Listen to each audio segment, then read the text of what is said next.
Hi everybody, this is a video overview of this knife, and this is the Kizer Ki3404-3. It is a titanium frame lock flipper. It is from Kizer Cutlery, which is a Chinese company, and though there is some controversy, I'm going to cover that on the website instead of on the video. It runs a 3-inch blade. It has a titanium handle. It has a titanium frame lock on this side. There's a titanium clip and a hinder lock stop. Overall, the knife is a very well made knife. I like it quite a bit. It fires out of the handle quite nicely. The flipper is a little pointy. I would definitely give you that. I wish this was just basically rounded off as opposed to having that little cant backwards. But the flipping action is superb. It's just excellent. As you can see here, the blade has a little bit of a stonewash to it. It has a very nice belly, but it also has a nice straight portion, so there's no recurve. There's an unsharpened swedge here up at the top to help with penetrating cuts. And there's also a ricasso. There's no choil. You can't really put your finger there, but it allows you to sharpen all the way to the edge of the blade. And there are a bunch of nice little touches on this knife too. So for example, the handle scales are contoured, so it's not a flat titanium handle.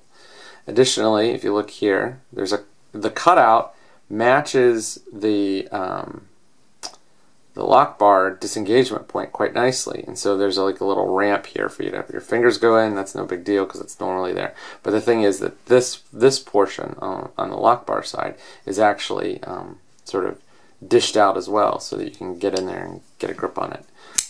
Overall, I really like the knife.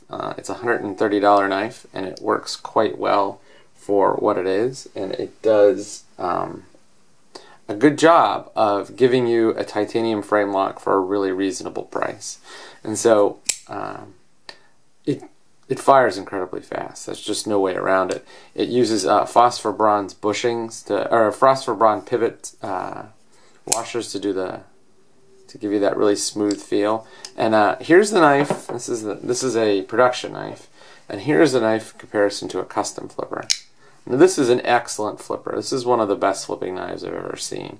And this is my Charles Gudretis small Pathfinder flipper. And Charles is not the most well-known knife maker. People know about him, but for how good his stuff is, he should be twice as famous as he is. I mean, this knife is just buttery smooth. I mean, you can get it to fall down on the handle no problem, and you can fire it out with almost no effort at all.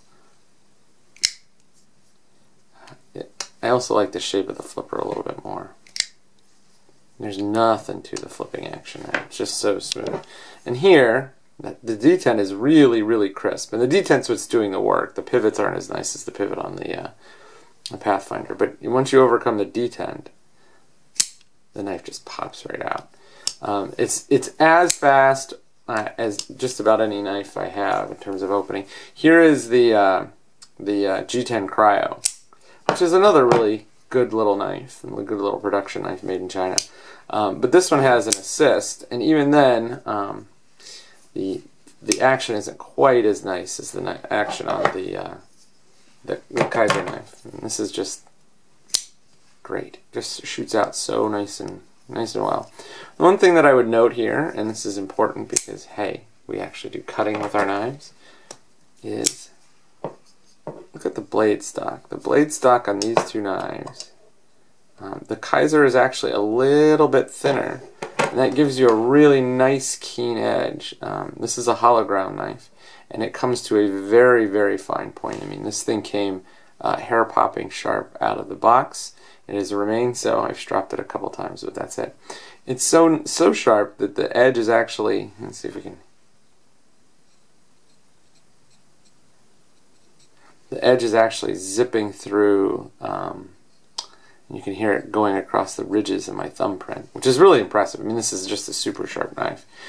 Overall, I was really impressed with the quality of the Kizer knives. I like the look of this one. It's really sort of a plain looking knife. It doesn't have all of the in-cut patterns that some of them do, or the crazy anodization that others do.